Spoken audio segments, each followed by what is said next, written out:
ഇത് ഞാൻ ലിഡിലിന്ന് വാങ്ങിയിട്ടുള്ള called water prawns ആണ്. ഓൾറെഡി കുക്ക് ചെയ്തിട്ടുള്ള പ്രോൺസ് ആണ്. ഗെക്കോഹ്റ്റ് എന്ന് എഴുതിയിട്ടുണ്ടെങ്കിൽ അത് ഓൾറെഡി കുക്ക്ഡ് ആണെന്നാണ് മീനിങ്. ഇത് വെച്ച് നമുക്കൊരു സിമ്പിൾ ആൻഡ് ടേസ്റ്റി പ്രോൺസ് നിർവാണയുടെ റെസിപ്പി നോക്കിയാലോ. ഒരു മിക്സിയുടെ ജാറിലേക്ക് കുറച്ച് മല്ലിയില, ജിഞ്ചർ ഗാർലിക്, കറി ലീവ്സ്, പച്ചമുളക് കൂടി ഇടാം. ഇനി അതിലേക്ക് കുറച്ച് വെളിച്ചെണ്ണ കൂടി ആഡ് ചെയ്യണം. ഇനി പൊടികളായിട്ട് ഞാനിവിടെ ഉപ്പ്, മഞ്ഞൾപ്പൊടി, മുളക് പൊടി, പിന്നെ ഗരം മസാലയാണ് ആഡ് ചെയ്യുന്നത്. പെപ്പർ പൗഡർ ഉണ്ടെങ്കിൽ അതും ആഡ് ചെയ്യാൻ. ഞാനിവിടെ മുഴുവനോടെയുള്ള പെപ്പറാണ് ആഡ് ചെയ്യുന്നത്. ഫൈനലി കുറച്ച് വിനെഗർ അല്ലെങ്കിൽ ലെമൺ ജ്യൂസും കൂടെ ആഡ് ചെയ്തിട്ട് നന്നായിട്ട് അരച്ചെടുക്കണം.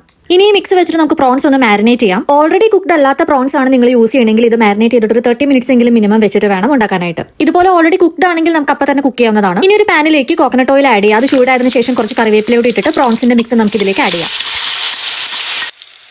ഈ പ്രോൺസ് ഓൾറെഡി കുക്ക്ഡ് ആയതുകൊണ്ട് തന്നെ ഒരുപാട് നേരം ഇത് കുക്ക് ചെയ്യേണ്ടതില്ല. ആ പൊടികളുടെയൊക്കെ ഒന്ന് പച്ചമണം മാറുന്ന വരെ മാത്രം ഒന്ന് അടച്ചു വെച്ചിട്ട് കുക്ക് ചെയ്യണം. അതിനുശേഷം ഇതിലേക്ക് കോക്കനട്ട് മിൽക്ക് ആഡ് ചെയ്യണം. എന്നിട്ട് ഒരു 5 മിനിറ്റ്സ് ഇതൊന്ന് തിളപ്പിച്ചെടുക്കാം. ഈ ഒരു ഫോമിലാവുമ്പോൾ നമുക്ക് കുക്കിംഗ് സ്റ്റോപ്പ് ചെയ്യാം. ഫൈനലി കുറച്ച് വെളിച്ചെണ്ണയും പച്ചമുളകും കരിവേപ്പിലയോട് ഇട്ടിട്ടുണ്ടെങ്കിൽ നിർവാണ ഐസ് റെഡി.